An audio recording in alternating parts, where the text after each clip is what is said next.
Stan with 3D PT. I work at a grocery store part-time right now, and there's still a national coin shortage going on. Basically, people aren't spending their pocket change, or they're hoarding and not getting a chance to use it. So this has created a problem where I work at the store because we haven't quite run out of coins, but we are encouraging people still to use exact change. And what I've seen is a couple things. First, people will try and reach into their pocket or purse and they'll try and pull out like a handful of change, and then they'll spend like 5 minutes trying to count it out. Or they reach into their pocket, try and pull out exact change, realize they're short, and still give us a $5 bill for a $1.26 purchase. So I've heard over time that like math students have actually calculated how little coins you need to actually make exact change on any purchase.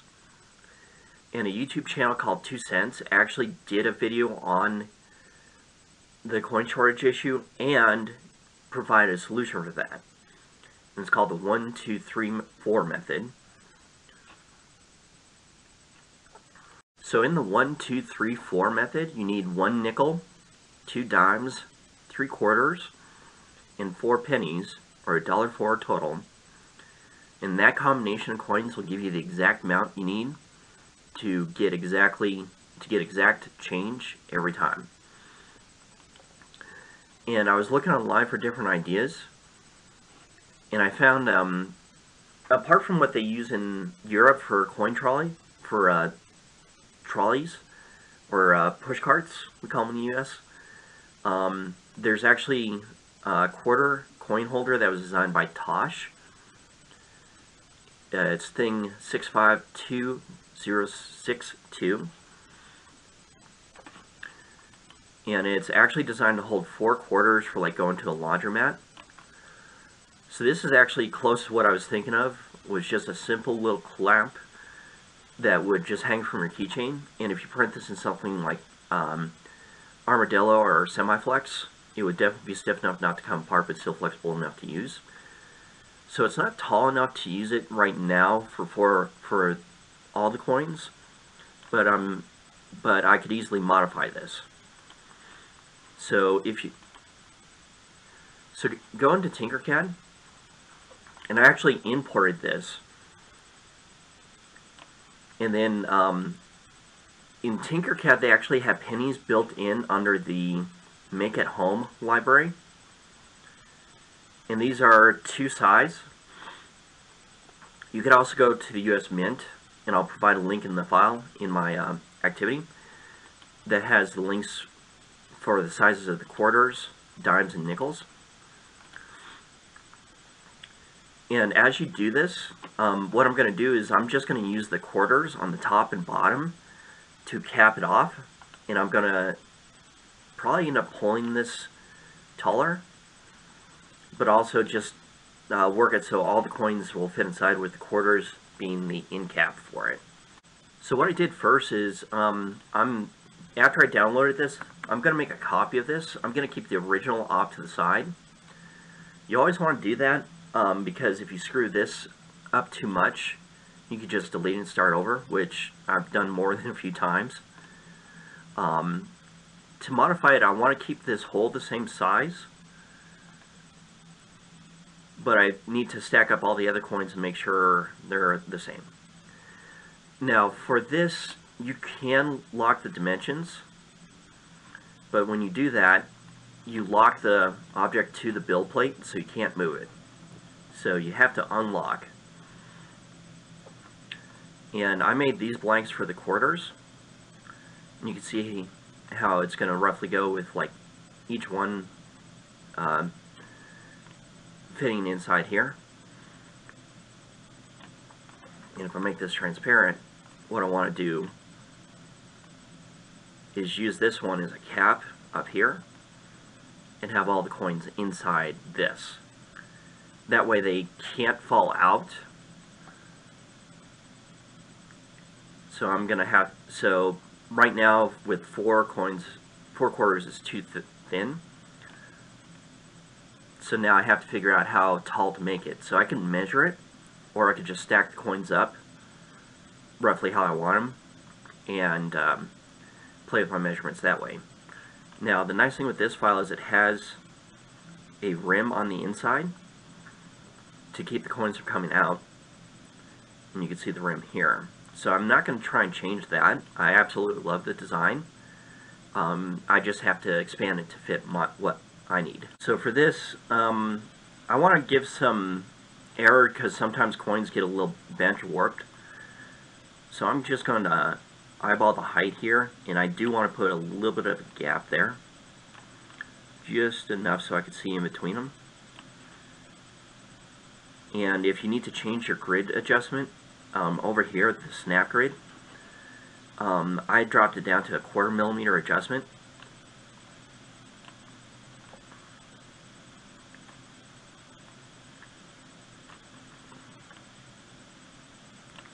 Let's see, that's a little bit thick as hell.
The problem I was having is this inner rim here was getting too thick and making it way too tall. So I'm going to just cut this in half.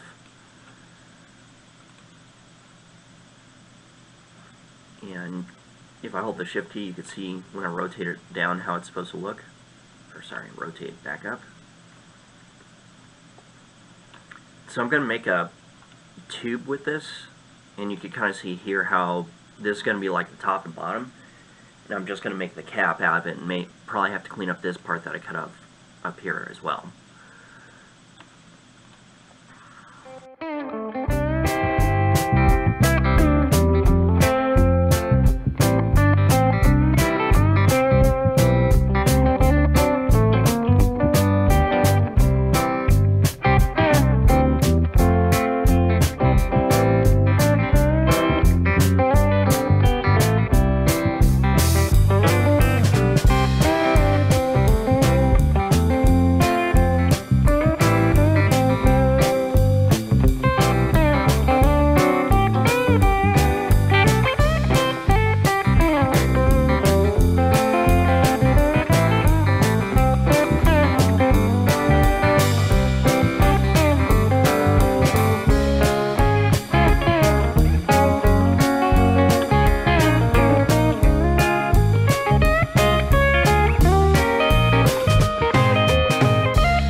So right now I think I'm pretty close.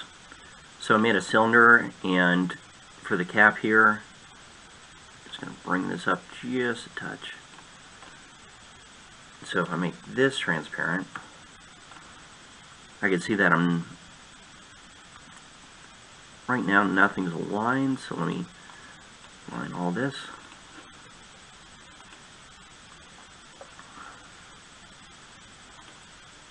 Now here's an important part of TinkerCAD. All alignments are based on the footprint of the shape. So for an asymmetric part like this, it's going to try and do that, where it puts everything on the end. So the only way you could really kind of fix that is, like, I'll have to select these two, shift them over.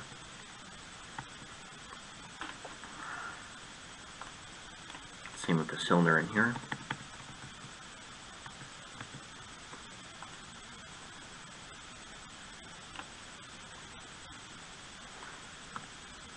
So right now, this is what it would look like roughly on the outside.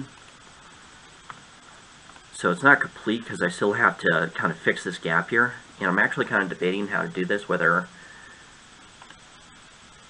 because I have to cut a slit right here, and I have to connect this. So this part's going to be easy, and I might just actually leave a nice big slot here.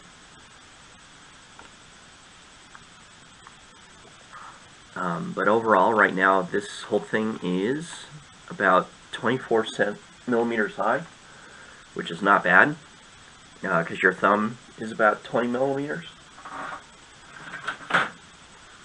Yeah, your thumb's about 20 millimeters, so this is something that will definitely fit in your pocket or purse. So I'll go ahead and keep working on this.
So to measure the size of the hole for the keychain, I just used the end piece that I cut here and made a hole to reference it.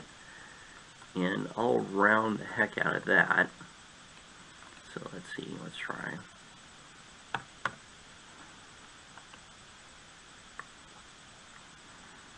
So, whoops. So once I have that oval shape, I'll center it on the axis, and then let's see, get it about there.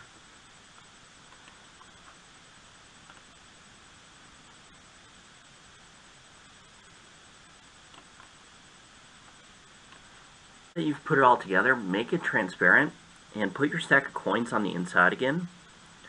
This way you could check it and you could tell I've got a little bit of room there, probably a little bit more room than I need down here.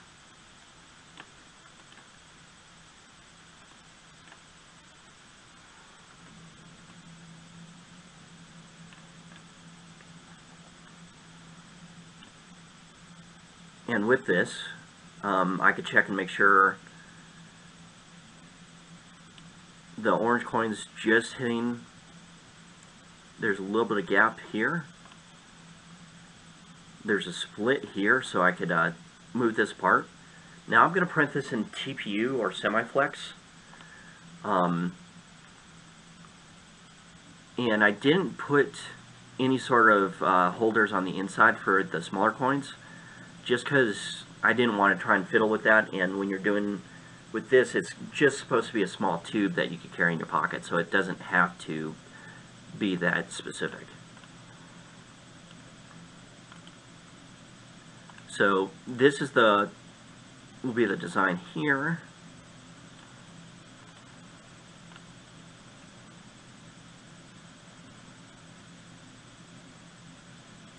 And the lines that you see here are kind of where it transitioned from the original piece to the cylinder I inputted. These won't show up in the 3D print. They're just an artifact that's kind of left behind from modifying everything. So this won't be as good as like actually trying to do it in like Fusion 360 or AutoCAD. But this is a good way to just modify things. So I printed up a first draft version, put the coins inside, so it works if you have quarters on the end. But for this 1, 2, 3, 4 trick to work, sometimes you're going to end up short, so I found if I took a quarter out of the end, you could see a problem in that the smaller coins will come out.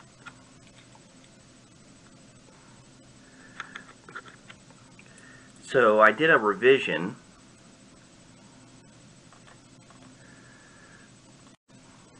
So I did a revision here where I made this part, made basically a second ring to fit inside, and this will be small enough for a dime to be locked in still. So I printed it up last night, and did have to use infill on the inside to support both the top and bottom ring. Let's see, and here's, usually when I do this I'll print a couple copies, and I use tree supports here. And whenever you're working with TPU, it's better to pull this apart while it's still warm. I printed it up last night, and it's been about 4 hours since I pulled it off, since it stopped printing, so it's cooled down a lot, and that makes it harder to take apart. So I'll need to take a few minutes with my pliers and get to work on this to peel it apart, because it's got tree supports on the inside going to the top. So it took a minute to pull out the support. This is the tree support left over at the tree support with the standard line infill, and this is about 10% Cura. So when I do that now, I've got this, and even with the dime in front rattling around, it doesn't come out, and it seals up close enough that it does that. Now I'll still cap it off with the quarter, and for that I just slide it in.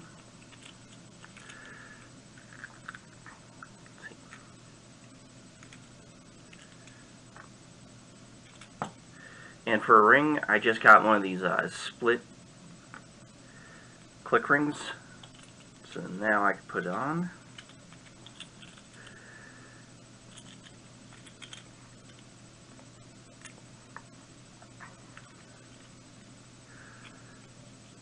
And it's a little bit tall, so I'll play with that. Probably just shrink it down a few millimeters. But now you have the 1, 2, 3, $4 coin thing. Dollar coin keychain that you could use to carry exact change with you at all times.